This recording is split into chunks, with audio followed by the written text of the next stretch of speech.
인해서 아버지 하나님 그 사명을 잘 감당하지 못하고 있습니다. 하나님 은혜 내려주시고 축복하여 주시기만을 간곡히 바라고 원합니다. 아버지 이 근처에 아버지 믿지 않는 영혼들 아버지 우리 주의 전에 나와서 정말 하나님 앞에 예배할 수 있도록 큰 은혜 내려주시기만을 간곡히 바라고 원하며 부족한 사람 예수님 이름으로 감사하며 기도드렸습니다. 아멘.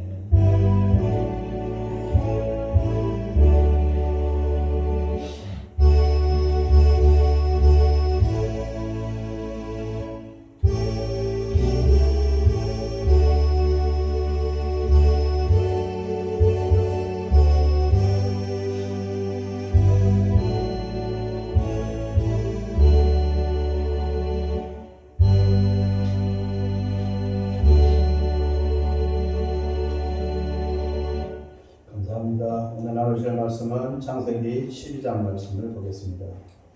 맨 앞으로 가셔서 창세기 12장 1절로 9절 말씀입니다. 천천히 다 같이 합독하겠습니다.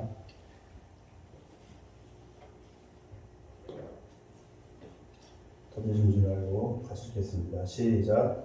여호와께서 아브라함에게 이르시되 너는 너의 고향과 친척과 아버지의 집을 떠나 내가 네게 보여줄 땅으로 가라. 내가 너로 큰 민족을 이루고 네게 복을 주어 네 이름을 창대하게 하리니 너는 복이 될지라.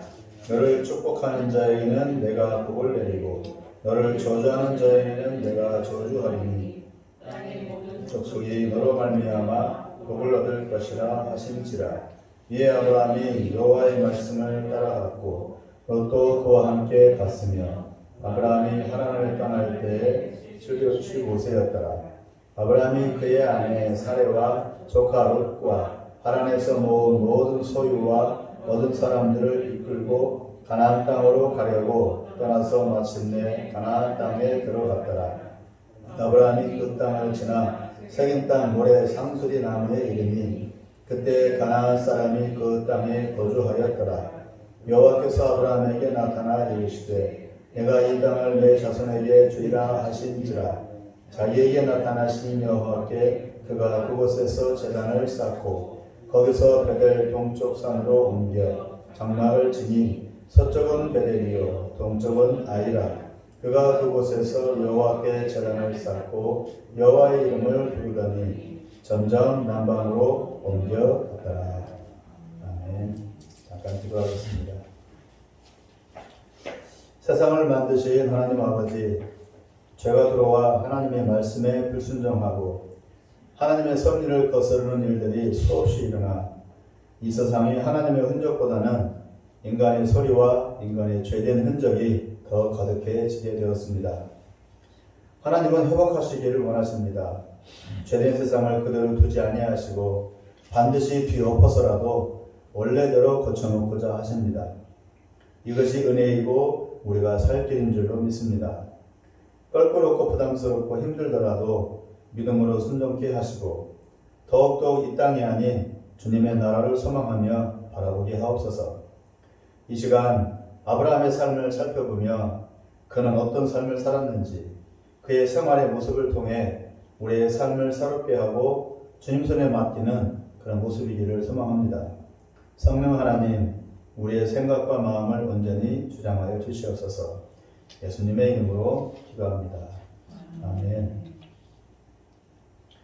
이스라엘 민족의 혈통의 조상이고 우리 믿는 자들의 영적 조상인 아브라함은 성경 전체에서 뿐만 아니라 우리의 믿음의 삶에서도 결코 빼놓을 수 없는 그런 인물입니다.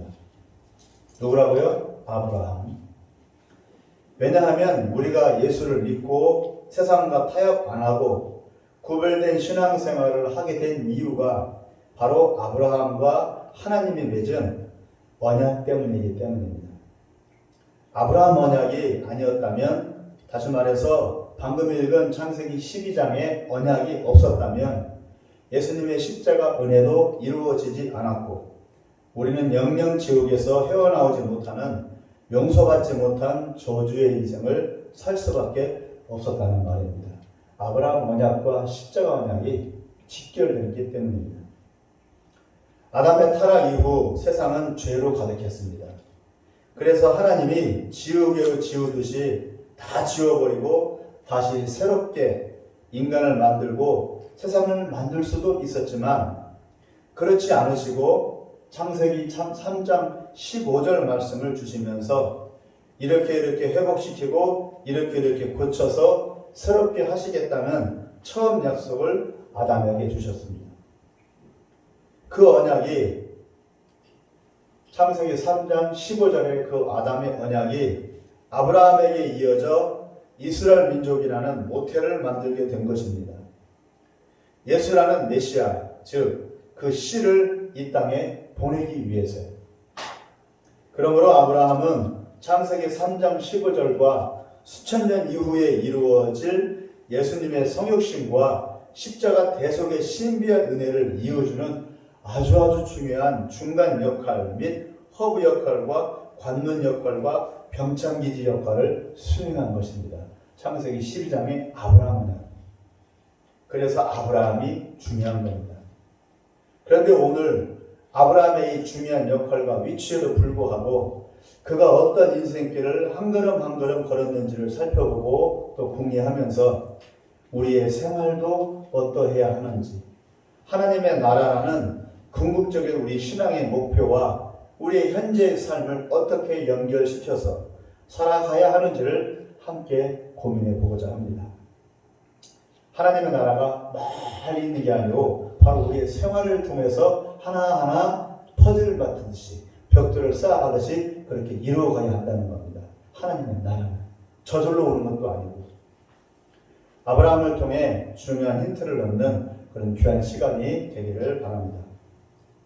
저번에도 말씀드렸듯이 아브라함은 아버지 데라 때에 이미 고향인 우르 지역을, 갈대아 우르 지역을 이미 떠났고 가나안 땅을 향해 가고 있었습니다. 도중에 하란이라는 곳에서 한동안 머물면서 아버지도 돌아가시고 남은 동생과 조카 그리고 하란 땅에 거주하면서 모았던 얻었던 그 재산과 아이들 하인들을 데리고 이제 어떻게 해야 하지 하면서 고민하고 있었을 때 오늘 본문에서 하나님은 그에게 이제 지시하고 명령하고 계시는 겁니다. 창세기 12장 1절에서 아버지가 떠났듯이 너 역시 떠나야 한다고 말씀하십니다. 어디로요? 내가 네게 보여줄 땅으로. 가나안 땅을 향해 나아가되 이미 데라 때부터 가나안 땅을 향해서 나아가고 있었거든요. 나아가되 하나님이 그때 보여주는 그 지역을 거쳐가면서 한 걸음 전진해 가라고 하시는 겁니다. 그 전에는 계획을 세워서 가나안 땅으로 쭉 갔지만 그러나 이제 하나님께서 아브라함에게 주시는 말씀은 똑같이 데라 때처럼 똑같이 가나안 땅으로 가되 이렇게 간다고. 이렇게 가는 게 아니고 하나님이 이렇게 하면 이렇게 하고 이렇게 하면 이렇게 하고 이렇게 하면 이렇게 하고 이렇게 하고 가면서 가나안 땅으로 가라. 이런 방식으로 하나님이 창세기 12장에서 데라 때와는 달리 아브라함에게 그렇게 말씀해주고 계시는 겁니다. 이제 아브라함은 고향 우르에서 태어나 다시 하란에서 기반을 잡았어요. 하란 땅에서 기반을 잡았어요. 하란 땅에서 재산을 모았어요. 아브라함. 빈털터리가 아니었어요. 그걸 다 가지고 간 거예요. 우리 이제까지 아브라함이 부터치자 아비집을 떠나니까 다 내동경이 치고 그냥 빈몸을 간 줄로 알아요. 아니라고요. 상금 말씀을 잘 보면 다 가지고 갔어요. 재산을 하란 땅에서 모았고 식솔들도 있었어요. 하인들도 있었어요. 다 가지고 간 거예요. 그러니까 바꿔 말하면 쉽게 말하면 오늘 말씀 주제처럼 삶을 가지고 간 거예요. 생활을 가지고 간 거예요. 다 내려놓고 사명 하나만 가지고 간 것이 아니에요. 오늘 말씀은 그걸 말하려고 하는 겁니다. 이제 식솔들을 이끌고 목적지도 없이 하나님이 그때 보여주시는 땅을 향해서 나아가야 하는 대신 계속 나아가야 돼요. 멈추면 안 돼요. 그런 이상한 삶을 이제 아브라함은 살게 되었어요. 데라 때까지는 정상적인 삶이었어요. 가라 했으니까 가면 돼요. 그런데 아브라함은 가되 그때마다 가라 할 때 가고 멈추라 할 때 멈추는 아주 이상한 삶을 이제 아브라함은 살게 되었어요. 사람은 누구나 인생의 목표를 정하고 이사를 가더라도 어떤 지역인지, 이사할 곳이 어떤 지역인지, 누가 살고 있는지, 어떤 사람들이 살고 있는지, 이 말은 어떤 부류의 사람들이 살고 있는지, 그곳에서 무엇을 하며 어떻게 먹고 살지, 자식들과 가족들이 잘 적응할 수 있는지, 어떤지를 꼼꼼히 따지고 난 후에 이사를 갑니다. 그렇죠? 이사를 갈 때는 무작정 가지는 않잖아요. 무작정 갔다가 하나라도 맞지가 않으면, 딱 적당하게 맞지 않으면 생활이 아주 힘들어집니다. 정원사님도 서울에서 오래 사시다가 조치원으로 오셨고, 그리고 조치원을 뭐로 오셨겠어요? 알고서 오셨겠죠, 미리. 김선 집사님도 익산에서 사시다가 남모르는 세종으로 또 알고 오셨죠. 어느 정도는 오셨고, 저희 가정도 금산에서 교회를 개척하고 계속 그곳에 사실 있을 거라고 여겨서 집도 짓고 교회도 건축했는데 다 내려놓고 빈손으로 이곳 세종으로 오게 되었습니다. 그렇죠, 김명 사모님? 네. 거기 살 줄 알았어요, 금산에서. 집도 짓고 교회도 다 건축했거든요. 그러나 뜻하지 않게 왔지만 살 곳, 머물 곳, 할 일을 미리 따지고 계산하고 궁리하면서 장래를 설계했기 때문에 어느 정도는 대충이라도 감을 잡았기 때문에 지금껏 살아가고 있는 것입니다. 한치 앞을 모르는 인생이지만 나름대로 최대한 노력은 해야 하는 것이죠. 최선의 노력은 해야 되는 것이죠. 그런데 아브라함에게 하나님은 아무 계획도 아무 준비도 없이 그냥 보여주는 대로 가라고 1절에서 떠밀고 계십니다. 아주 이상한 삶이고 정말 무대포의 삶이고 대책 없는 삶이고 사실은 두려운 삶이죠. 그리고 걸음걸음 일상의 삶에서 하나님이 동행하시며 가르쳐 주시겠답니다. 약속을 그렇게 했어요. 그러니까 이 약속을 믿는 것 외에는 방법이 없어요. 아브라함 입장에서. 쉽게 말하면 이전까지는 자기 스스로 걸어온 삶이었다면 이후부터는 하나님이 동행하는 삶을 살 것이라는 뜻입니다. 하나님이 함께 하시겠다는 그 약속을 믿는 삶. 어찌 보면 참 좋은 것 같고 축복인 것 같지만 말로는 그래요. 하나님 함께 하겠다. 얼마나 큰 축복이에요. 말로는 좋지만 까놓고 보면 자기 마음대로 못 산다는 것이죠. 자기 생각대로 못 산다는 것이죠. 하나님이 하시는 대로 살라는 것입니다. 힘든 삶이 될 수 있다는 것이죠. 사사건건 하나님이 간섭하고 사사건건 하나님이 그때그때 일러주신답니다. 좋겠네, 고민 안 해도 되니까 하겠지만 지시받고 간섭받고 잔소리 듣는 것만큼 힘들고 어려운 일도 없습니다. 하나님이라고 할지라도 차라리 굶더라도 고생해도 내 뜻대로 가고자 하는 게 인지상정입니다. 오늘 나오지 않았지만 윤신기 반장님은 얼마 전까지만 해도 직영반장을 했었어요. 직영반장이라는 얘기는 한 곳에 머물러서 계속 그곳에 몇 달이고 몇 년이고 그 회사 나가라고 할 때까지 계속 그곳에 머물러서 출퇴근만 하면 되는 거예요. 근데 그곳에서 나왔어요. 30년 넘게 노대 생활을 했거든요. 자기 마음대로 일하고 싶을 때 일하고 일 안 하고 싶을 때 일하고 오늘은 이곳으로 갔다 내일은 저곳으로 갔다 그런 삶을 살았어요. 근데 이제 직영반장으로 한 곳에 머물러 있어서 출퇴근만 하면 돼. 그래 얼마나 잔소리를 또 많이 들을 거예요. 이거 해라 저거 해라. 그게 싫어서 결국 다시 나왔어요. 그럼 다시 노가다 나와요. 그런 삶이에요. 버는 건 똑같아요. 상황은 똑같고. 근데 그렇게 귀찮은 거예요. 싫은 것이. 자기 마음대로 하고 싶은 것이. 그래서 노가다 현장 나온 사람들이 다 사장 소리 들은 사람들이고 다 자기 사업했던 사람들이고 다 한 곳에 머물러 살던 사람들이에요. 그런데 노가다 왜 하느냐? 그게 좋은 거. 자기 마음대로 할 수 있으니까. 자기 마음대로 시간 낼 수 있고 자기가 하고 싶은 데 갈 수 있고. 그래서 좋은 거. 노가다 현장에 그래서 나온 사람들이 태반이더라고요. 다 갈 수 있어요. 다. 사지없이 멀쩡하고 경험 많은데 왜 한 곳에 안 들어가 있어요? 그것들. 그러니까 지시받는 것이 쉬운 게 아닌 거예요. 잔소리 있는 것이 쉬운 게 아닌 거예요. 이제 아브라함이 이제 그런 삶으로 직영반장으로 들어간 겁니다. 아브라함. 쉽게 말하면. 노가다 생활을 하다가. 큰 민족을 이루게 하고 네 이름을 창대하게 하며 아브라함을 복으로 만들어 주시겠답니다. 나는 복이 될지라. 아브라함에게 잘 들어보십시오. 복을 주시겠다고 말하지 않고 아브라함이 복이 된다고 하십니다. 내가 너에게 복을 줄게 라고 하면 그 복은 아브라함으로 끝나는 거예요. 복이 아브라함에 머물러서 아브라함의 복이 되는 거예요. 그런데 하나님은 아브라함에게 복을 주시겠다고 말하지 않고 아브라함이 복이 돼요. 그러면 복이 아브라함에 끝나는 것이 아니고 아브라함부터 복이 시작되는 거예요. 복의 복의 시작이에요. 아브라함에게 복을 주겠다는 말씀과 네가 복이 될자는 말씀은 천양지차예요. 즉 아브라함이 가는 곳마다 복이 미치며 아브라함을 만나는 이마다 아브라함의 의지에 따라 그 아브라함의 복을 받는다는 말입니다. 아브라함의 복이니까. 아브라함을 받아들이면 복을 받아들이는 것이며 아브라함을 믿으면 복을 믿는 것이고 아브라함과 함께 하면 바로 복과 함께 한다는 뜻입니다. 아브라함이 복이 될 자라는 뜻은 어마무시한 축복의 말씀입니다. 즉 복의 근원 대신 하나님의 모든 복의 권세를 아브라함에게 주신다는 것입니다. 그러므로 아브라함이 어디를 가든 그가 가는 곳, 가는 땅마다 복이 임하는 겁니다. 왜? 복이 갔으니까. 그 자손들이 복을 누리는 것은 지극히 당연한 것이고요. 아브라함의 자손들이 복을 받는 것은. 그러므로 아브라함이 그늘 아래에 있으면 복이 되는 아브라함의 복의 영향이 당연히 나에게 미치는 겁니다. 아브라함의 그늘 안에만 들어가면. 그래서 어떤 결과가 초래됩니까? 3절에 아브라함을 축복하면 아브라함의 복이 그에게 자연스럽게 옮겨오게 됩니다. 아브라함의 복이. 하나님이 따로 또 주지 않아도 아브라함을 잘 대했으니까 하나님이 아브라함을 대했으니까 아브라함을 잘 대해서 내가 복 줘야지. 그게 아니고 하나님이 따로 이렇게 주지 않아도 이미 그렇게 설정해 놓았기 때문에 아브라함의 복이 기계적으로 자연스럽게 나한테 옮겨오게 되는 겁니다. 아브라함을 잘 대해주는. 이게 아주 이상한 논리예요.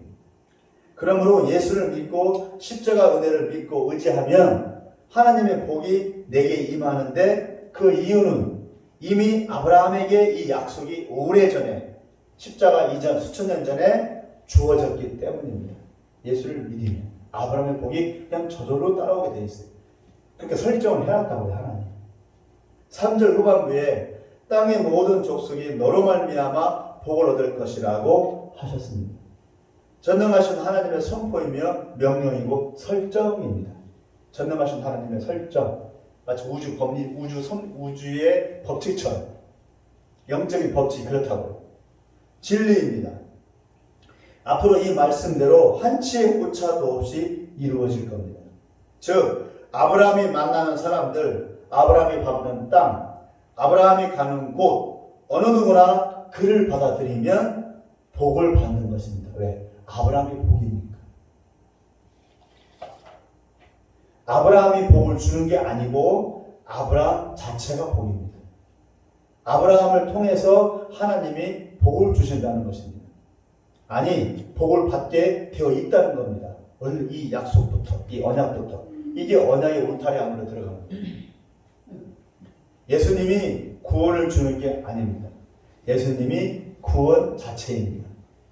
구원자입니다. 예수님이 가는 곳마다 만나는 이마다 구원을 받습니다. 예수님을 영접하면 구원이 자동으로 흘러가게 설정되어 있습니다. 예수 믿었으니까 내가 구원을 줘야지. 그게 아니고 예수를 믿으면 그냥 자동으로 구원 받도록 돼 있다고. 그게 언약이라고. 하나님의 언약. 십자가 언약, 아브라함의 언약, 창세기 3장 15절의 아담 언약. 이 언약이 그렇게 무서운 거예요. 왜냐하면 하나님이 예수님을 통해서 구원이 흘러가도록 처음부터 그렇게 설계를 해오셨기 때문입니다. 처음부터. 창조처럼. 구원도. 예수를 믿기만 하면 구원은 자동으로 옵니다. 아브라함을 영접하고 인정하면 복이 자동적으로 옵니다. 이것이 전능하신 하나님의 처음이자 마지막 설정입니다. 우리는 이것을 인정하고 붙잡기만 하면 됩니다. 믿음으로. 그러면 구원이 저절로 오고 복이 저절로 오게 되어 있습니다. 줄지 안 줄지 하나님이 변심을 해서 줄지 안 줄지 의심할 필요가 없습니다. 이미 하나님도 간섭하지 못하게 설정을 해 놓았기 때문에. 이미 그렇게 자동 판매기처럼 하나님이 만들어 놓으셔서 믿고 붙잡기만 하면 구원과 복을 자동적으로 받게 되어 있습니다. 하나님의 말씀은 추담할 수 없잖아요. 이것이 하나님의 주권이고 하나님의 은혜입니다. 우리 4절을 창세기 12장 4절을 읽겠습니다. 시작. 이 아브라함이 여호와의 말씀을 따라갔고 롯도 그와 함께 갔으며 아브라함이 하란을 떠날 때 75세였더라. 이 설정과 이 조건 하에서 이제 아브라함은 믿음으로 자신의 인생길을 이제 걸어갑니다. 산속으로 들어가 수도사가 되는 것도 아니고 안수받고 목사가 되는 것도 아니고 인생의 일상의 삶을 그렇게 살아가라 그겁니다. 그냥 생활하는 것입니다. 그래서 조카도 챙기고 식술도 챙기고 사랑하는 아내도 챙기고 또 재산도 다 챙깁니다. 챙긴 다음에 떠나는 겁니다. 다 버리고 떠나는 게 아니고 다 버리는 게 아니라 말입니다. 고고한 척 다 내버리고 혈혈단신으로 독야청청하는 게 아니고 가진 모든 것 연결된 모든 사람들을 다 이끌고 길을 떠나는 겁니다. 그렇게 가라. 대신 약속, 하나님의 약속, 하나님이 주신 약속을 붙들고 가는 겁니다. 요거 하나. 오직 믿음으로. 이게 창세기 12장에 아브라함이 떠나는 것입니다. 다윗은 사울 왕에게 쫓길 때 데리고 다녔던 사람들이 400명에서 600명까지 되었습니다. 근데 그 사람들이 어떤 사람들이었느냐? 잘나가는 사람들이었느냐? 튼튼한 사람들이었느냐? 아닙니다. 망한 자, 병든 자, 버림받은 자, 쉽게 말하면 거덜난 자들, 병신들, 노숙자들이었습니다. 다윗이 데리고 다닌 400명의 사람들. 다윗은 사울에게 쫓겨다니면서도 그들을 버리지 않고 다 데리고 다녔습니다. 구차하고 넌더리 날 지경인데도 다윗은 그렇게 그들과 기쁨과 슬픔과 눈물을 같이 함께 나누었습니다. 함께 생활하면서 함께 먹고 마시며 그렇게 살다 보니까 어느덧 그들이 회복되었고 일어서고 우뚝 서서 다윗을 지켜주고 다윗과 함께 이스라엘을 이끌어가는 군대가 되어버렸습니다. 어느 날 뒤돌아보니까 다윗은 그냥 데리고 다닌 것 뿐이에요. 그들 훈련시키지 않았어요. 그들 교육시키지 않았어요. 그냥 그렇게 살다 보니까 어느덧 보니까 그 사람들이 군대가 되어버렸어요. 다윗을 지켜주고 이스라엘의 종잣돈이 종자 씨앗이 된 종자가 된 그런 군대가 되었어요. 다윗은 한 일이라고는 그냥 데리고 사는 것밖에 없어요. 함께 울고 웃고 하면서. 다윗에게는 군인이 필요했지만 그들은 보호받아야 할 처음에는 나약한 자들이었지만 그들을 버리지 않고 함께 그냥 살아갔을 때 하나님은 그들을 군대로 만들어 주셨습니다. 뭘 보고요? 다윗의 그 믿음을 보고 그 사람들이 다윗의 믿음을 보고 서서히 하나님의 군대가 다윗의 군대가 아닌 하나님의 군대가 서서히 되어간 것입니다. 뭘 말하려고 하는 겁니까? 다윗은 그냥 그들과 함께 믿음으로 살았다. 그것뿐이라는 겁니다. 5절도 읽어보겠습니다. 시작. 아브라함이 그의 아내 사레와 조카 롯과 하란에서 모은 모든 소유와 얻은 사람들을 이끌고 가나안 땅으로 가려고 떠나서 마침내 가나안 땅에 들어갔다. 버리고 떠났다고 되어 있어요? 아니잖아요. 다 같이 데리고 가지고 떠났다고 되어 있잖아요. 다 팔아서 간편하게 털어버린 게 아니고 그냥 그대로 다 같이 간 겁니다. 대신 약속의 말씀을 믿음으로 순종함으로 붙잡고 즉 사명이라고 따로 구별된 게 아니고 그냥 일상의 삶으로 간 것입니다. 특별한 준비나 체계가 아니고 그냥 그렇게 생활 속에서 삶으로 한 걸음 한 걸음 아브라함은 나아간 것입니다. 결국 아브라함은 하나님의 약속을 생활 속에서 자신의 일상의 삶으로 이루어간 것입니다. 평범한 일상의 삶 대신 약속을 믿는 믿음의 삶. 산속에 들어가 아들 얻기 위해서 특별 기도한 게 아니고 일상의 삶을 살면서 때가 무르익을 때까지 약속하신 그 아들을 기다린 것입니다. 그것이 아브라함의 몫이었습니다. 아브라함의 할 일이었습니다. 그것이 아브라함의 최선이었습니다. 간사 생활을 할 때에는 직장도 내려놓고 가족도 내려놓고 오직 전도와 사역에만 올인하며 사역합니다. 인터고 간사들은. 그리고 나는 특별히 구별되어서 이 길을 간다고 스스로 위로하면서 늘어지려는 마음을 추스립니다. 장단점이 있어요. 간사 생활을 하면은 특별히 이제 직장도 안 구하고 학교도 이제 내려놓고 가족과도 떨어져서 생활합니다. 그 점이 오히려 또 장점이 될 수 있어요. 나는 사명자다라고 하면 그것이 계속 뒤를 채찍질 해주니까 나는 사명자다, 나는 사명자다, 나는 일반인처럼 살면 안 돼, 다른 사람들 똑같이 구하면 안 돼. 그 다짐이 되겠죠. 그리고 힘겹고 가시밭길인 인내의 생활을 간사 생활을 통해서 버텨 나가다가 때가 되면 선교사로 직분을 받고 먼 길을 떠납니다. 장차 그 땅에서 특별하고 멋지고 구름을 탄 것 같은 아주 고고한 선교사의 삶이 전개되리라고 꿈을 꿉니다. 대부분의 간사들이. 그러나 막상 그곳에 도착해서 선교사 생활을 시작하면, 간사 생활이 아니라 선교사 생활을 시작하면 선교사라는 무거운 직분과 함께 생활의 무게가 주어집니다. 선교사가 생활을 안 할 수 없잖아요. 생활이 시작되는 것도. 간사 생활은 생활은 없었어요. 간사는 역할만 하면 되니까. 이제 결혼하고 자식 끌고 선교사로 가면 선교사라는 직분과 함께 생활이 따라붙어요. 생활을 해야 돼요. 그곳에서 현지들과 함께 생활하면서 이웃집, 아랫집, 윗집, 아랫집을 다 현지인들이니까 자식들도 키워가면서 간사 때에는 홀몸으로 간편해서 사역에만 전심전력했지만 선교사로 짝을 이루어 가정을 꾸리고 살다 보면 생활의 걸림돌이 사사건건 앞을 가로막기 시작합니다.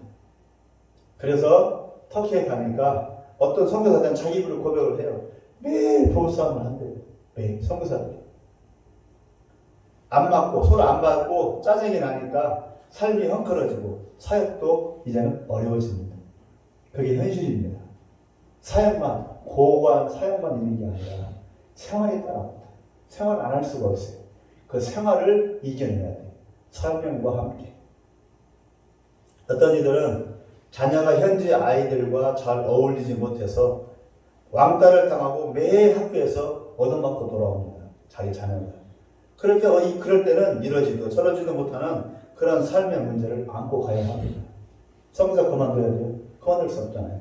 계속 가야 돼요. 애는 매일 맞고 들어오고 얻어 터지고 왕따 당하고 애가 격기까지 해. 하도 얻어맞고 돌아와가지고 그걸 참고 가야 돼요. 그런 삶을 살아가야 돼요. 선교사. 사명만 있는 게 아니에요. 그것까지도 감수해야 됩니다. 목사들도 마찬가지예요. 목사도 일상의 삶을 살아가야 합니다. 우리 딸내미, 이쁜 딸내미 오늘 예배를 안 드립니다. 변함없이. 지금 잘 자고 있습니다. 어디 막 몇 개 들어가가지고. 예배들은 대답을 잘해요. 그 안에 약속을 안 지켜요. 또 어떤 분은 자녀가 정신병에 걸려서 결국 사역을 내려놓기도 합니다. 원주에 계신 어떤 선교사님. 우리 교회에서 후원했던 분. 결국 자녀가 어려움 당하니까 자녀 때문에 선교사를 내놓을 수밖에 없어요. 또 한 가지 드릴까요? 제2의 최바울이라고 하는 박바울 선교사도, 이집트의 박바울 선교사도 서울대 의대 나오고 서울대 대학원까지 나오고 잘 나갔던 제2의 최바울. 나중에는 이토kop을 물려받을 정도예요. 그전 대단한 사람인데 그 사람도 결국은 자기 자녀가 어려움 당하니까 이토kop을 당했어요. 그 대단한 그 이집트 선교사도. 그렇게 생활의 문제가 엄청나게 크거든요. 사실은 문제 때문에. 다 그 문제 때문에 내려놔야 돼. 선교사예요. 선교사의 사역을 잘해요. 아무리 잘해도 생활의 문제가 발목을 잡으면 어쩔 수가 없어요. 그 문제까지 이겨내야 되는데 생활의 문제가 그냥 가볍게 넘어가는 문제가 아니라는 겁니다. 지금 끝까지 남아있는 20년, 30년 남아있는 선교사들은 그런 문제들 다 이기는 사람들이에요. 그걸 이겨야 끝까지 사명을 감당할 수가 있어요. 중요한 것은 뭐냐? 생활을 같이 감당해야 된다는 겁니다. 생활을 무시할 수 없어요. 쉽게 말하면 먹고 사는 문제, 애 키우는 문제, 애 기르는 문제. 이것이 현실이고 사실입니다. 고상한 사역만 있는 게 아니고 결국 사람은 삶을 살아가야 하고 사람들과의 관계 속에서 감정에 휩쓸릴 수밖에 없는 겁니다. 이 모든 것을 아우르고 다 품고서 가야 하는 게 신앙이고 사명이고 우리의 신앙 인생입니다. 그것이 아브라함의 삶이었습니다. 하나님은 아브라함에게 특별한 약속을 주셨지만 따로 특별한 삶을 살라고 하지 않았습니다. 동행하고 시마다 때마다 지시하신다고 말씀을 했지만 그의 일상의 삶은 그대로 살게 하셨습니다. 그 삶에서 아브라함은 인생을 배우고 겪으면서 결국 궁극적으로는 하나님을 더 깊이 알고 하나님이 주신 약속을 더 깊이 체득해 가고 생활 속에서 그리고 자신을 향한 하나님의 뜻과 비전을 깨닫고 또 실천해 가야 했기 때문입니다. 그러므로 신앙은 삶입니다. 삶에서 신앙이 그대로 실현되고 무르익어야 온전한 신앙으로 성숙하여 하나님의 뜻을 이룰 수 있는 것입니다. 저도 청년 때에는 신앙이 고상한 척했어요. 신앙이 그냥 그런 걸로인 줄만 알았어요. 진리를 추구하고 진리를 쫓아가고 사명을 쫓아가는 것만인 줄 알았어요. 나이 들고 삶을 살아보니까 그게 아니더라고요. 삶이 중요해요. 생활이 중요해요. 같이 가야 돼요. 그 신앙으로 삶을, 생활을 극복을 하고 소화를 시켜야 돼요. 그러지 못하면 신앙도 흔들릴 수밖에 없어요. 그 성가대는 삶이 없는 신앙은 뿌리 없는 화병이 끝입니다. 그렇다고 해서 생활을 위해서 신앙을 감퇴시킬 수 없어요. 신앙은 그대로예요. 신앙의 삶을 다 포괄시킬 수 있는 그러한 모습으로 나가야 된다 그겁니다. 생활이 중요한다 할지라도 어려워요. 열매를 맺지 못하고 보기에만 좋게 보일 뿐입니다. 화병의 꽃은. 그러나 뿌리가 없어요. 그러므로 삶에서 닥치는 여러 가지 어렵고 무섭고 버거운 일들은 모두가 신앙 훈련이고 믿음 훈련이고 하나님의 약속과 부르심의 뜻이 이루어져 가고 있는 과정입니다. 잘 이겨내야 하고 피해서는 안 되며 충분히 감당할 수 있는 것입니다. 아까 말씀드렸죠. 한국 사람들이 노래를 잘한다고. 노래를 입으로만 잘하면서는 사람들 감동을 못 시켜요. 이 가수들을 이렇게 테스트 할 때, 이제 그 오디션이라고 하죠. 선발을 할 때, 노래만 잘 불러서는 절대로 발탁이 안 되더라고요. 그 노래에다가 감정을 실어야 돼요. 그 노래 가사를 통해서 어필해주는 그 어필력이 있어야 돼요. 그래야 좋은 가수더라고요. 한국 사람들이 그걸 잘해요. 감정 표현을 아주 잘합니다. 그래가지고 어필을 해요. 근데 문제는 감정 표현을 잘하긴 하는데 그것뿐이에요. 그것을 신앙으로, 믿음으로 소화시키는 부분들이 약해요. 감정은 잘 발산시켜요. 감정을 잘 발산은 해요. 그러나 그 감정을 소화는 못 시켜요. 임재웅 씨 보세요. 임재웅 씨 노래 잘하잖아요. 그대는 어디에라고 노래 정말 감동이다. 소름 끼칠 정도로 감동이 와요. 그 노래를 들으면 감정이입이 돼요. 그 사람의 삶은 어떻습니까? 지금도 여전히 나이가 59, 60이 돼가는데도 여전히 유리방황을 하고 있습니다. 해결책을 못 잡는 거예요.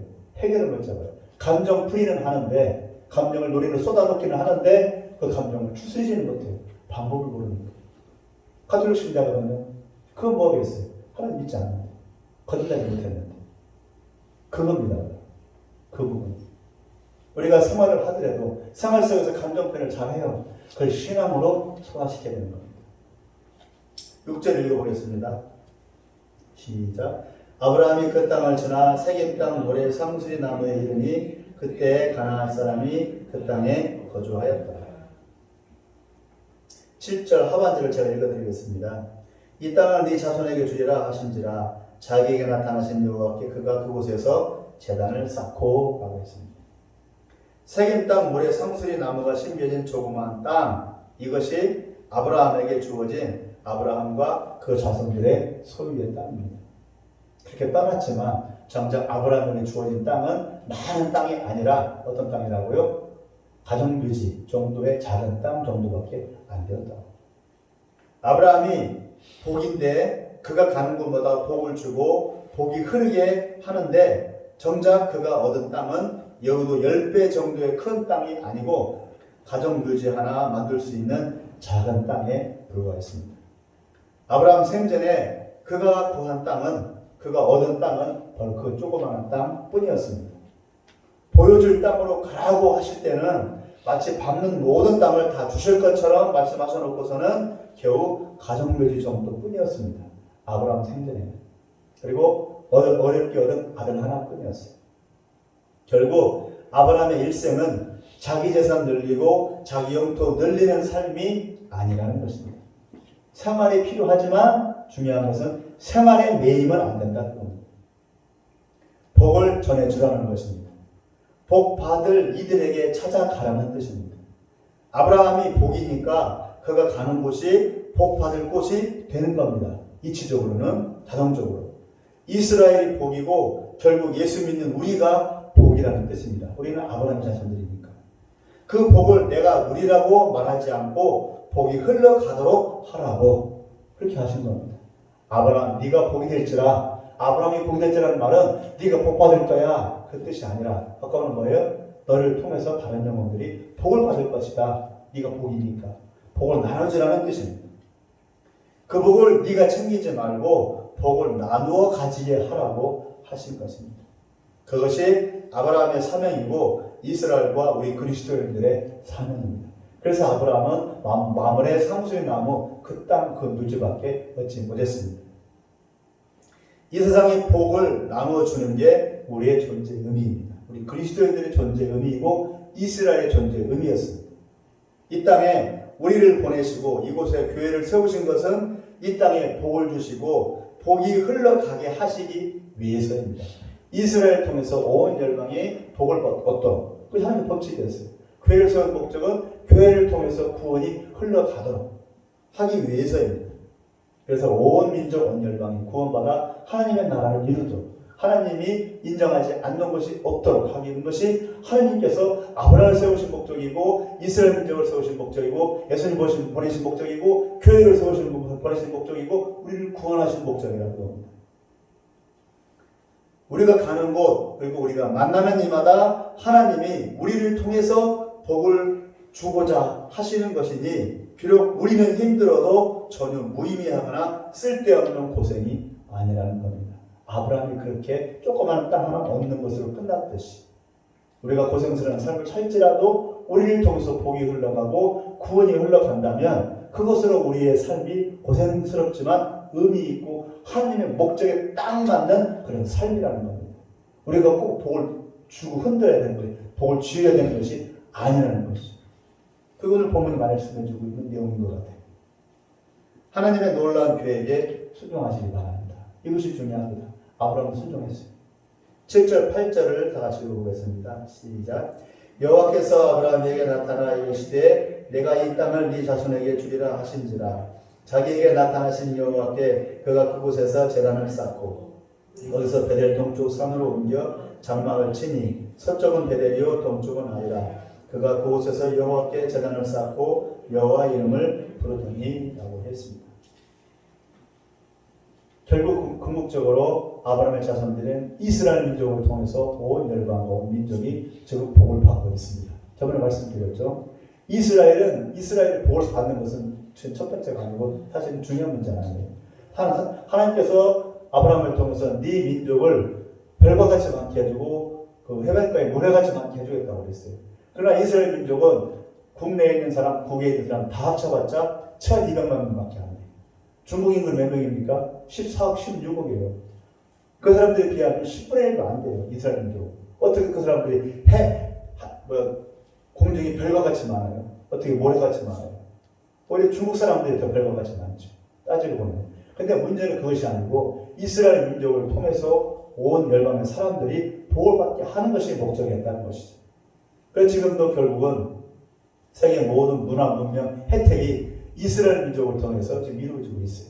모든 과학 문명, 모든 정보 통신, 모든 것들이 이스라엘 사람들이 개발한 그 기술을 통해서, 그 학문을 통해서, 그걸 통해서 지금 사람들이 혜택을 받고 있어요. 원자력 누가 발명했습니까? 유대인이 발명했어요. 이 전기 누가 발명했습니까? 에디슨이 발명했어요. 에디슨은 유대인이에요. 유대인들을 통해서 관문명이 지금 발전되고 있어요. 우리 영화를 좋아하죠? 영화 누가 만들었습니까? 유대인이 만들었어요. 영화 필름을. 거기다 유대인이 만들었어요. 우리가 쓰고 있는 인터넷, 또 페이스북, 모든 것 누가 만들었습니까? 유대인이 만들었어요. 이스라엘이 만들었어요. 이스라엘을 통해서 우리 이방인인 우리들이 혜택을 누리고 있잖아요. 이 법칙이 그대로 지금 아브라함 나라에 지금 실현되고 있는 겁니다. 그런데 아브라함이 한 일은 바로 제단을 쌓은 것입니다. 가는 곳마다 만나는 이마다 제단을 쌓고 하나님의 이름과 그가 행하신 일들을 인정하고 찬양하고 높인 것입니다. 아브라함은 일상을 살았어요. 그냥 믿음으로 살았어요. 약속을 지키면서 하나님께서 가라신 대로 살았어요. 사명을 특별히 막 복음을 전하고 특별히 그냥 뭐 예수 믿으라, 특별히 하나님 믿으라 전하지 않았어요. 그냥 삶을 살아왔어요. 나중에 보니까 다 사람들이 인정을 해요. 하나님 뒤에 아브라함 뒤에 하나님이 있다. 아브라함은 하나님께 복 받은 사람이다. 아브라함께 가면 뭔가 얻을 게 있다. 사람들이 다 인정을 했어요. 그래서 결국은 아브라함의 일생이 하나님을 높이는 삶이 되어버린 거예요. 자기도 모르고 하나님이 하셨습니다. 나같이 부족한 자를 통해서 하나님이 하셨습니다. 나를 복덩이로 만드셔서 다른 모든 이들에게 복을 받게 하신 분이 나의 하나님이십니다. 나를 그렇게 써주신 하나님께 감사하고 경배를 드립니다 하고 고백하는 것이 바로 제단을 쌓은 것이었어요. 아브라함이 제단을 쌓았다는 말. 나는 하나님을 인정합니다. 난 내가 한 일이 아니라 하나님이 하셨습니다. 사람들이 보잖아요. 제단을 쌓으면은 그걸 통해서 아브라함이 제단을 쌓았구나. 아브라함이 하나님께 예배드렸구나. 하나님은 아브라함은 하나님 높인 사람이구나. 아브라함이 복 받은 것은 결국 하나님이 뒤에 있기 때문이구나. 우리의 삶이 고단하고 뜻대로 안 풀리는 것은 어찌 보면 당연합니다. 복을 누리라고 부르신 게 아니고 복을 나누어 주라고 부름받았으니 그 길이 결코 만만하거나 쉽지 않은 것은 당연합니다. 그럼에도 우리는 인내와 믿음으로 순종하며 끝까지 복을 나누어 퍼뜨려야 합니다. 우리가 힘들지라도 고생스러운 삶이라 할지라도 우리가 복이기 때문입니다. 우리 자신이 복이기 때문에 복이 되었으니 그냥 주저앉아 있으면 이게 얼마나 낭비입니까? 복의 낭비잖아요. 우리가 가만히 있으면 가야죠. 사람들 틈바구니로 가서 거기서 복이 돼야죠. 그럼 우리가 복이니까 복이 저절로 그 사람들한테 흘러가는 거죠. 구원이 흘러가는 거죠. 하나님이 통탄할 일이 아니겠습니까? 이렇게 복을 낭비시키는 불순종이죠. 우리가 부지런히 움직이고 전진하고 나아갈 때 우리를 부르시고 세우신 하나님의 뜻이 그렇게 이루어져 가는 겁니다. 아브라함처럼. 예수를 믿는다는 것은 이런 겁니다. 전 인생, 전 삶으로 그리고 일상에서 하나님의 구원과 복을 나누어주며 자꾸 퍼뜨려 나가는 겁니다. 뭘 통해서요? 우리의 삶을 통해서. 전진하십시오. 멈추지 마십시오. 그리고 주저앉지 마십시오. 웅크리지 마십시오. 두렵다고, 힘들다고, 고생스럽다고 웅크리지 마시고 뒤로 물러서지 마십시오. 그럴지라도 전진하십시오. 아브라함처럼. 그러면 어쨌거나 우리를 통해서 복이 그들에게 흘러갈 것이고 이것이 하나님의 뜻이 이루어지는 겁니다. 그러라고 우리를 부른 겁니다. 이것이 우리의 십자가입니다. 우리가 그냥 편안하고 아브라함이 큰 땅 얻으라고 아니요 아브라함에게 주어진 것은 조그마한 땅뿐이었다고 우리 다른 이들이 복을 누렸다고 하나님이 우리를 복으로 그렇게 만드셨습니다. 말씀을 맺겠습니다. 9절을 다 같이 한번 읽어볼까요? 시작. 점점 남방으로 옮겨갔더라. 아브라함은 멈추지 않았습니다. 자기 연민과 자기 처지에 빠지지도 않았습니다. 결국 그는 계속 전진했고 계속 순종해 갔습니다. 그가 하는 일은 따로 계획을 세우고 무엇을 설계한 게 아니고 믿음으로 그냥 순종하며 나아간 것 뿐입니다. 하나님이 그와 함께 하시기 때문입니다. 그를 통해 하나님이 일하시기 때문입니다. 이미 그렇게 아브라함을 통해서 모든 일들이 이루어지도록 하나님이 설정해 놓았기 때문입니다. 그러니까 설정된 삶을 사는 것뿐입니다. 아브라함. 우리도 마찬가지입니다. 이 과정을 통해 아브라함은 하나님을 더 깊이 알아가고 배우고 자신의 믿음이 자라가며 그 삶으로 하나님의 큰 계획을 이루어가게 되었습니다. 의지적으로 이룬 것이 아니고 그냥 이루어지게 된 거예요. 아브라함의 삶을 통해서. 우리의 일상의 삶 그리고 믿음과 순종의 삶이 하나님의 뜻을 이루고 그리고 하나님의 일을 수행하는 그런 열매를 만들어낼 수 있기를 바랍니다. 하나님이 우리와 함께 하시기 때문입니다. 그리고 우리가 하나님의 복이기 때문입니다. 그래서 가능한 것입니다. 다 같이 기도하겠습니다. 하나님 아버지, 하나님께서 아브라함에게 너는 복이 될지라 라고 말씀하시면서 너는 내가 지시하는 땅으로 가라 라고 하셨습니다. 이것을 통해서 하나님께서 원하시는 목적은 아브라함이 복이라고 하셨으니 또 아브라함으로 하여금 나아가라고 하셨으니 아브라함을 통해서 아브라함의 주변 사람들, 아브라함이 가는 그 모든 이들에게 복을 주고자 하시기 위한 것을 알겠습니다. 아브라함에게 주어진 것은 그냥 아들 이삭 하나뿐, 조그마한 땅덩어리 하나뿐, 그 그것뿐이었습니다. 그러나 그럼에도 불구하고 아브라함은 믿음의 조상, 순종의 조상이 되었습니다. 언약의 조상이 될 수 있었습니다. 그를 통해서 바로 십자가의 언약이 이루어지고 성취되었습니다. 우리의 작은 믿음의 순종의 삶을 통해서 하나님께서 이루고자 하시는 놀라운 일들이 계획되어 있습니다. 설정되어 있습니다. 우리는 그러한 삶을 살기만 하면 됩니다. 우리가 뭘 알아서 뭘 해보려고 하지 않아도 우리가 믿음으로 순종하며 나아가기만 하면 됩니다. 하나님의 그러한 삶을 통해서 우리를 통해서 복이 구원이 온 열방 땅끝까지 흘러가게 해주셔서 영원한 하나님의 나라가 반드시 이루어지게 하여 주옵소서. 예수님의 이름으로 기도합니다. 아멘. 찬송가 323장을 부르시면서 봉헌하겠습니다.